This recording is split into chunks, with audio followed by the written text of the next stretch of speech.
Hi everyone, good morning, happy Sunday. It's January 12th, 2020, and yeah, I'm still here. I feel like I am just full of empty promises to everyone. I keep promising I'll be back, you'll see more of me, and it just never happens. Well, I thought I'd let you know why. If you followed me and if you've been waiting to hear back from me, you know that we came back up north to live to take care of Mom and Grandma. And it's not been an easy road. It's been a very difficult road. I'm gonna see if I can put this down. And you're not gonna be able to see me. You're gonna look right over top of my head. Alright, at least to give my arm a break, I'm gonna rest you on the freezer. So right now I'm standing in the basement of the house. I've had to kind of make a small little studio apartment down here for Mike and I, just so we can keep our sanity. And I'm not going to blame it on anyone in particular or any one thing. I'll blame it on myself. I'm not a very easy person to live with, and I have my ways, as I think we all do. But when you're trying to share a dwelling with someone who is the complete polar opposite of you, it's just too difficult. The one big happy 3-generation family is not, it didn't happen, it's never going to happen. And it's okay, you know, I've accepted it. Bottom line is Mike and I are going to have to move on. We're going to have to move out. I'm not going to go into a whole bunch of detail in this video as to the specifics of our reason why.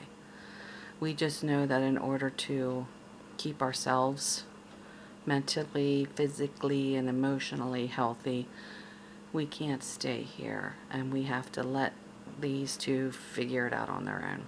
They can't stay in this place. It's too much for them, but they don't want to make the changes to make their life easier. So it's kind of a tough love thing, and I probably sound like a really horrible person at this point, but I can only take so much. So until that happens, which we're not picking up and moving tomorrow, until that happens, I've kind of set up our own little space. So we have space of our own. Yes, we had our own bedroom and bathroom up in the loft area of the house, and that's fine. But we needed the living space. I needed some of my own stuff from my kitchen back. Again, just it's a mental thing. So I've kind of set up our own little area. I went to the grocery store this morning, so toward the end of this video I'll give you a little mini haul of what I got. It wasn't much, just basically stuff for Mike's lunch, because I'm pretty stocked up on everything else. Physically, I'm doing okay. If you follow me on Facebook, you will have seen the trauma of this last surgery, and it was bad. This was a bad one, and it took me a long time to recover fully from this one. And I thought the shoulder surgery was bad. This was so much worse. I basically had vaginal reconstruction done. I'm never going to be the same in that area, and we honestly don't know if I'm out of the woods. If there were any microscopic cells of ovarian tissue that were left, like the time before, I could be looking to have to go through this all over again in a couple years. I'm just blessed with unhealthy lady parts. But at this point, there's nothing left. I'm completely hollow inside. The vagina's been reconstructed to the point where it's not the same. My appendix isn't where it's supposed to be. I'm just a mess, but I'm still here. I'm still functioning, and I still live a normal life. So, yay for that. So I'll spin you around, show you what I'm living in now. Again, you've already seen in previous videos the bedroom upstairs, the bathroom upstairs. We're perfectly comfortable there. So down here, there is a kitchen. So it is a fridge freezer, and then there's another freezer. This is pretty much meat for everyone. This Mike and I have kind of taken over with our stuff. So I do have my toaster oven out. I have my Keurig out. A lot of my cooking utensils are upstairs because we still pretty much eat almost every meal together. But I'm able to stay down here during the week, during the day for breakfasts, lunches, things like that. So yeah, I have kind of a functioning kitchen, table, what's left of the groceries that I didn't put away yet are laying there. And then a living space. There's a TV on the wall. My TV's up in the bedroom, so this is just another large, it's a large TV. It's a 65 inch, so plenty big. This is my day bed, and this pulls out into a king size bed, so when the girls come up to visit, we do have space for them. Plus we have the extra bed in the loft. So there's 2 recliners down here, one for each of us. But other than that, nothing's really mine down here. My throws. Some of my books and games are on that shelf, but most of it belongs to Mom. I did pull out like 3 little home decor pieces here, but otherwise everything down here does not belong to us. And then the rest of the basement is the pool table and storage. And a lot of the bins over there are some of my stuff that's still packed up. And that area back in there, behind and under the steps, is a lot of Mike's tools and car cleaning supplies and things like that. So again, it's like a little studio apartment. Mike and I feel like we're, 20 and just starting out again, kind of, because we gave everything to the kids and we don't have much anymore, but that's okay.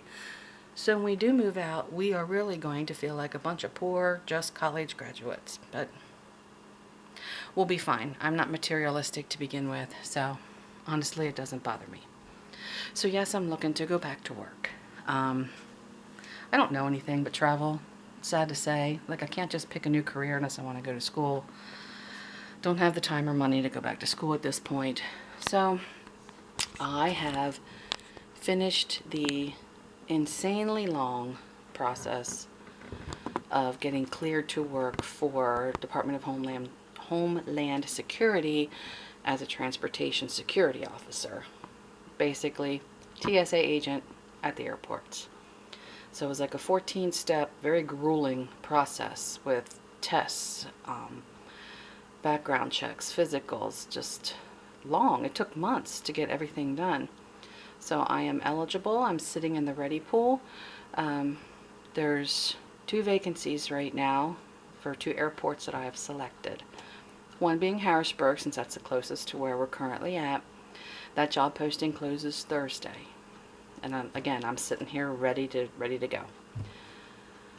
I also put in for an opening that's in Tampa. And that job posting closes tomorrow, Monday. So I don't know what's going to happen. I didn't tell Mike I put in for the Tampa location. He will either flip his cork or he'll be okay with it. I don't know. But if I'm selected to go to Tampa, I'm going. It'll be a shit show, trying to get there as quick as possible, just like it was last time. But this time I'll just bunk with Caitlin and Ryan. Just in one of their, I'll just take over a spare bedroom where they live and just start working. And again, Mike will eventually get down there with me, just like last time. But this time we're not coming back to Pennsylvania. Once we move to Florida again, we're done. I'm not coming back here anymore. So I wasn't in a very good place for the last at least 6 months. I was in a very bad place, emotionally and mentally. I'm pulling myself out of it. I know I have to. Or I'm going to be in a dangerous place. And I don't want to be like that. So things are looking up. I'm not concerning myself with other people anymore, and I don't want to make it seem like I'm completely selfish. I'm not. I've given everyone else a chance. So now I have to focus on me and what's best for me and my little family, which is basically just Mike. And our kids. I mean, our kids are adults. They're still my family, obviously, but they don't need us anymore, but they still want us. And they want us to be in their lives all the time and not just 2 or 3 times a year. And I want that as well. Plus, I cannot deal with this Pennsylvania weather, which is one of my biggest reasons for wanting out of here to begin with. I hate it. I hate the cold. I hate the snow. I hate the ice. And for those of you that dream of living in a log home in the woods, you need to rethink that seriously. It is nothing but work and dirt and dust, and it's every day. And if you don't keep up with it every day, it will overtake you. But that's another video. So that's about all I'm going to update you with right now. So now that I have my own space set up down here, I'll be able to film in private. I couldn't film upstairs. It's just impossible to do it up on the main floor unless I'm home alone, which does not happen often. So I'm not going to promise, but I'm going to try my damnedest to get back on here more often. So I will end with the grocery haul, which I already filmed because I already filmed it.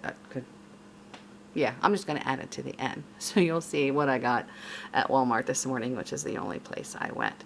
So I'm going to sign off for now.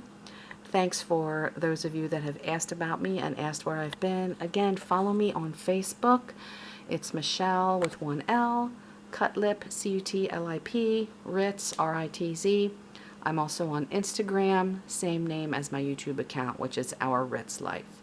So follow me on there because I do post pretty regularly on there. So hope to see you all soon. Bye. So I picked up some reduced fat Triscuits, some avocado oil cooking spray in the pump bottle, bananas, some yogurt. Mike eats this at work, so I got a salted caramel, vanilla, a coconut cream, and a mixed berry, all in the Dannon Oikos 000, which is the no added sugars. Some tortillas for tacos one night this week, some plum tomatoes, Honeycrisp apples, romaine lettuce, cheese for tacos, vanilla flavored protein powder, some mini semi-sweet chocolate chips, 2 pounds of butter, Perfect bars, 4 peanut butter and 1 dark chocolate chip peanut butter. Mike eats these at work. 3 half gallons of vanilla almond milk, and 2 coffee creams. 1 sweet cream Natural Bliss and 1 of the Starbucks white chocolate mocha. Mike takes this one to work, and then this one he keeps here. That's my little mini haul.